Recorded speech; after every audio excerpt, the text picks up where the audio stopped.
waayahay dhowaan waxaa soo baxay buug cusub oo lagu magacaabo xadka riddada maxaa ka run ah. buuggaasi waxaa soo saaray Professor Cabdisiciid Cabdi Ismaaciil oo ka mid ah aqoon-yahanada Soomaaliyeed.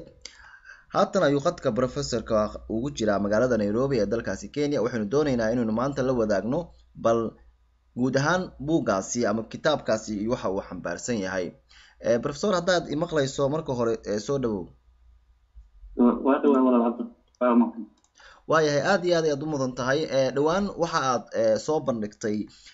kitaab cusub oo lagu magacaabo xadka riddada maxaa ka run ah. waan usoo laaban doonaa fikradaha ay culamaa udiinka ay dadka Soomaaliyeed kitaabkaasi aad adigu qortay ay ka bixiyeen.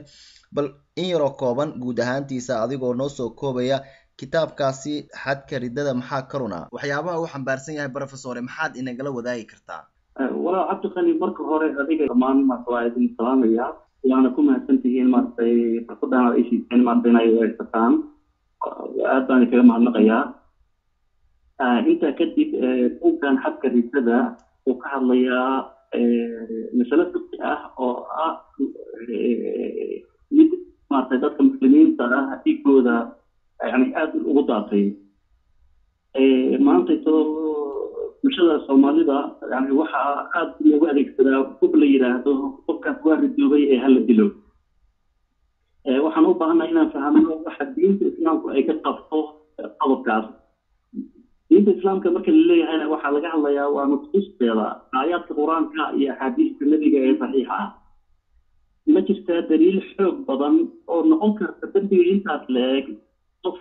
naftiisa la goynayo lagu banaysan karo. nafta bini aadamku waa waxa ugu qaalisan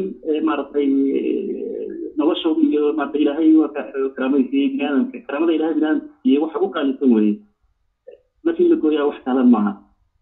daliisha lagu goynayaan waa inay noqotaa daliil xoog badan oo la isku raacsan yahay,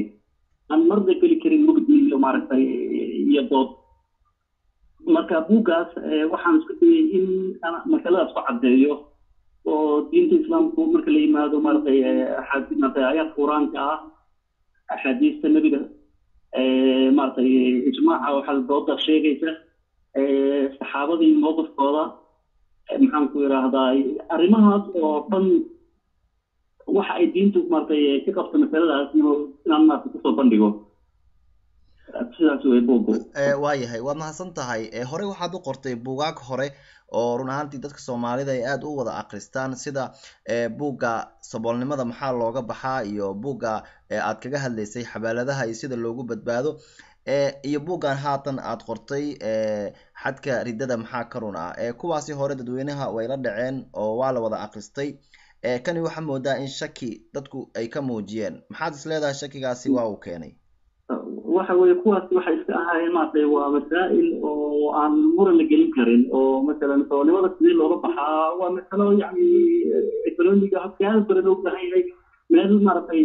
suuq looga abuuraana ma jirto. marka buugtaasi intaasay ahaayeen. laakiin buuggan waxaad moodaa duul daley ah oo ujeedooyin kale iyo ajendayaal kale ay leeyihiin ay jirto inay isku qariyaan buuggan murtadaaba qoray oo magaciisa dacaayad badan inay faafiyaan oo ay isku dayaan dadka inay indhahooda ku diraan oo indhahooda ku jeedayaan oo buugii ay ugu muujiyaan sidii waxa khatar inuu yahay oo diintooda khatar ku ah, laakiin xaqiiqadu saas maaha. waayahay Sheekh Maxamed Idriis waxa uu ka mid yahay culamaa udiinka Soomaaliyeed. waxaad ku soo wada barateen sida uu warbaahinta ku qoray dalka Sacuudiga, gaar ahaan Makal Mukarrama. dhowaan warbaahintu waxa uu ku faafiyey faalo dheer oo kaga hadlaya buugga aad adigu soo saartay. wuxuu kugu tilmaamay inaad fidno gacanta la gashay oo aad adigu gacmaha ku raadsatay. arrinkaasi maxaad kaga jawaabaysaa? horta marka hore Maxamed Idriis waa isnaqaanay oo muddan kuwada noolay Sacuudiga.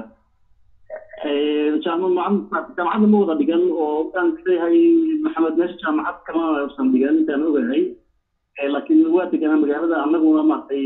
jaamacad baan ka dhiganaynay. marka waa isnaqaanaa taas aqoonta ah. laakiin midda ah inaan fidno gacanta la galay waxaan u malaynayaa waa firada saaxiibadiisa oo inuu la wadaagay oo firad qoror inay tahay aysan ahayn mid xaqiiqada ka tarjumaysa. waayahay waa mahadsan tahay. Soomaalidu waxay tiraahdaa fulay xantii ma moogo. Dadku qaarkii waxa ay kugu tilmaameen inaad ridowday oo adigu laftirkaaga diinta aad ka baxday. Arrinkaasi maxaad ka leedahay? walaal arrinka maaragtay diinka bixistu waa propaganda iyo maaragtay dacayad raqiisa weeye waana mid ay fuli karo maaragtay laga fili karo maaragtay cid kasta oo taqaan habdhaqanka nimankan wadaada sheegaan nimankani waxa caado u leeyihiin maaragtay in cid kasta oo ka fikrad duwan ay gaalaysiiyaan dabadeedna ay digooda banaystaan oo ay yidhaahdaan hala gowraco waana arrinkaas midka hadda dhacay runtiina ujeedada gaalaynta laga leeyahay waxa weeye sidii la isugu diri lahaa buugga iyo akhristaha oo akhristaha buugga looga bahalbaatay gelin lahaa si dadku ay uga didaan buugga aysanna u ogaan fikradaha buuggu xambaarsan yahay oo ah maaragtay dhinacyo badan uga duwan maaragtay fikradaha ay nimankan muddada dheer shaafinayeen ay dhiigga muslimiinta ku banaysteen waxay qalloociyeen run ahaantii ciwaanka buugga oo ay si xun u fasireen buugga ciwaankiisu waa xadka diddada maxaa ka run ah laakiin iyagu ciwaanka buugga waxay ka dhigeen diddada maxaa ka run ah labada ciwaanna aad bay u kala fog yihiin marka laga hadlayo diddada maxaa ka runa iyo marka laga hadlayo xadka diddada maxaa ka runa diddada haddii la yidhahdo maxaa ka runa waxaa laga hadlaya diddada diinta maxay ka qabtaa masaladaasna waa masalo maaragtay aan qof muslima ka hadlaynin oo qof kastoo kitaabka qur-aanka akhriyay wuxuu arkayaa aayado diddada kusoo arooray oo sheegaya in maaragtay qofka ridooba inuu cadaab la kulmayo in ilaahay maaragtay u caroodo in maaragtay aayado noocaas oo badan buu keenaya ma aha waxa la maaragtay laisku qaban karo waxa laisku haya waxa weeye dilka in qofka la yidhahdo diintu ka baxay la dilo ma jirtaa daliil loo daliishan karo qofka diinta ka baxay in la dilo oo ilaahay uu yani cid uu yidhi maaragtay hawshaasii qabta oo qofka diinta ka baxay ii dila waxa weeye masaladaas weeye marka ciwaanka in la bedelo oo mawduuc oo dhan la isiyo waa hawl maaragtay kale laga leeyahay waayahay dadku waxay sheegayaan in culimaadudiinka ama aqoon-yahanada dadka waxgalka ah ay inta badan buug ay soo saaraan oo ay faafiyaan oo aan sidaasi loo buunbuunin laakiin buuggaaga Nairobi waxaa la sheegay in si aad ah loo buunbuuniyey oo dadka qaarkii ama culimaadudiinka waxay sheegayaan in dowladaha reer galbeedka ay buuggan soo saaristiisa gadaal kaala riixeen oo kaala garab istaageen arrinkaasi ma jiraa waa iska hadal weeye anigu waxaan malaynayaa markay noqoto reer galbeedka iyo inay aniga iyagu inaan iyagu iga dhow yihiin anigu meel reer galbeed maaragtay joogo weli ma arag waayahay waa maka hadday tahay meel reer galbeed joogo waa yani waa su-aal weeye dhulkii soomaaliya aan joogay haddii reer galbeed baa joogayna waa arrin kale marka in reer galbeedka maaragtay lagu tilmaa waa dhaqan oo maaragtay dadka caamada maaragtay in lagu kiciyo looga dan leeyahay laakiin wax kaloo nuxur xambaarsan yahay ma jirto waayahay culimaadudiinka naqdiyey kitaabkaaga waxaa ka mid ah shiikha maxamed cabdi umul oo dalka Nairobi dalka Kenya ah haatan wada joogtaan waxa uu ku tilmaamay in buuggaaga marka uu aqriyay uu ka dhex arkay xitaa in aad ku tilmaamtay nabigeena suuban nabadgelyo naxariis korkiisa ahaatee maxamed uu ahaa nin bililqada cuna arrinkaasi bal maxaad iyaduna ka leedahay waxa weeye waa maqlay oo dooda maaragtay wadaadka runtiina waxa waaye yani waa wixii haddaan sheegayno yani waa ka propaganda weeye in nusuusta la qalloociyo hadalka waxaa loola jeeda qofka yani waa misquotation weeye waxaan isleeyahay haddii ay jirto cid maaragtay nabiga cayday waxa weeye waa wadaadada maaragtay waa wadaadada caayay maxaa yeelay naska maaragtay ama naskii aan dhihinaya hadalkayga uu protectionka ku sameeyey qaabkiisii haddii la fiirsho waxa weeye ma geli karto habka uu fasirtay waxaan ka hadlaya waxa weeye masaladan ay maaragtay meel walba la taagan yihiin oo ay diinta islaamka iyo u sawirayaan maaragtay iyo rasuulkaba sidii inuu ahaa maaragtay qof oo bililaqasano oo ah in diinta islaamka aysan jiri karin maaragtay haddii aysan maaragtay dagaal iyo seef aysan ku jirin dhalinyarada muslimka ah dunida maaragtay Yurub iyo Maraykan iyo maaragtay nolosha lagala raadsay waxyaalaha lagu tashkiiliyo kadibna dadka loogu shido waxa weeye waa nusuus maartay wadaadadu ay meel bala taagan yihiin oo xadiis ah xadiiskaasna uusan ahayn maartay xadiis la isku raacsan yahay oo xadiisii مثلا حديثك أنا تنقل صوصه وحول حديثك شيء جايو حتى هرت إذا أي سياق ليلة صدري السياق إذا أنا وحى لجليي ورنتي عارض ديتا حديث كسي ومثل ما علماء حديثك أسكوك لاتين حديثك هو حاجة علماء قضاء ضعيف هاي سيدو كلام وحكوري معنا يا آياتها القرآن الكريم كأو بدن في أحاديث النبي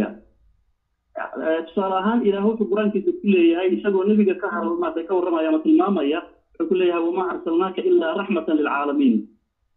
النبي قال الله وحليه النبي وقوم أنا صادرين إن رحمة هاي العالمين رحمة وطايب ما رحك القبانة صادرين لكن ماشي النبي رحمتك وحال قد جايين والنبي السيف النبي وحيري حديث كلها إنما أنا رحمة المهداة وحان هاي رحمة لي في هذه وبناء إخوانات رحمة وهاي هذا ما حكى يعني إن مرتي نصوص عد أنت لا تطوره مالك سلالة تجناد النبي بقول في السيف على إلى صدري بقى كلا وحى لقد وضي إن عن إنكري عن ماذا رنتي قنيمة ما إنكرين ومجلس قنيمة عن إنكري لكن وذاته وحى سنقين إن قنيمة طاهي فكرة تاريخي وأن ما أنت من ذاك الشقينين قنيمة وحى كشقين في السي نريدك كدين وتجالبيين وتجالبيين laakiin taasi maanta dunida kama jirto dadku maanta waxay u kala degan yihiin qaab dawladeed dawladuna shacabka caqiido iyo maartay waxay weysan yihiin kuma kala saarto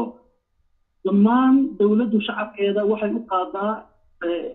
ama ka qaadaa canshuur ay maartay danahooda dhaqan dhaqaale iyo horumarineed ay ugu fuliso bixinta sadaqada iyo wixii ay diintoodu faraysana ayaga u jeedaa siday u bixinayaan ay diintooda iyo maartay u ilaashadaan marka qaniimo waa jirtay ama maartay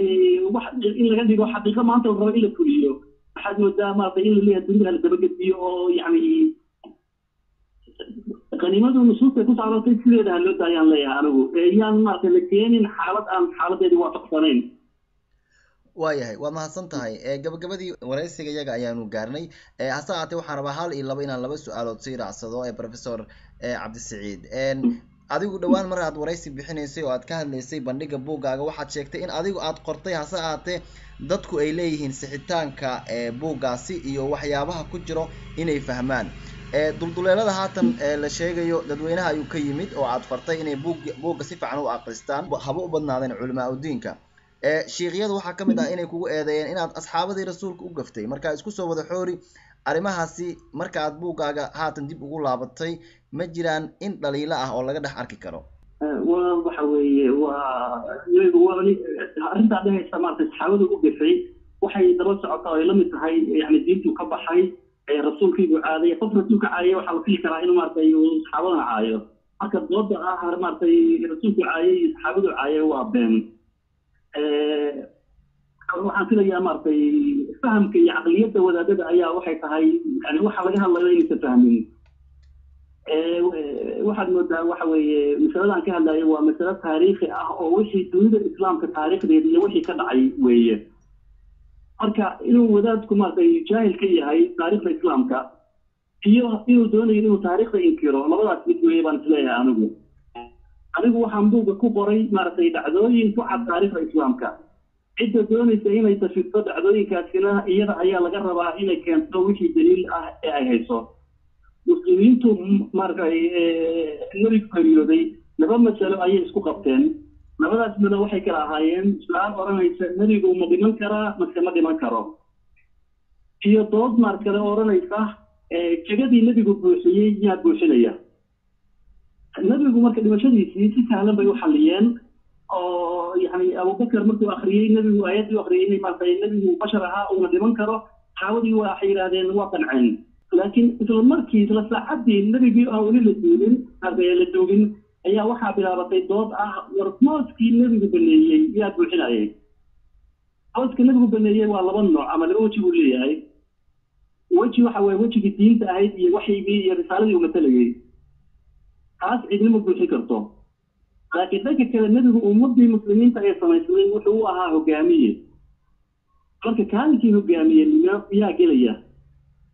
taas bay saxaabadu isku qabteen muran dheerna waa ka dhacay taariikhda islaamka waa ku caddahay masalada xukunka iyo khilaafka ka jiraana muslimiintu tan iyo waagaas ilaa iyo hadda maaragtay waa socdaa waana masaladaas maaragtay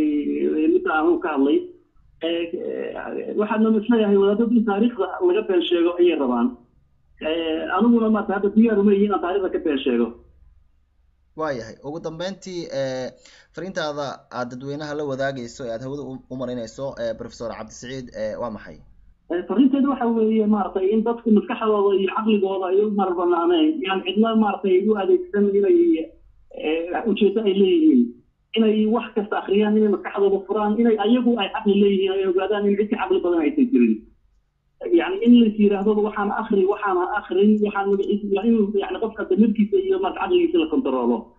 marka in cidna caqliga la kontrolo maartay waa caqli xumo maartay runtii yani qofkaada muusan maartay caqli loo ka qaada karin marka caqliga loo baahan banaanadan leeyahay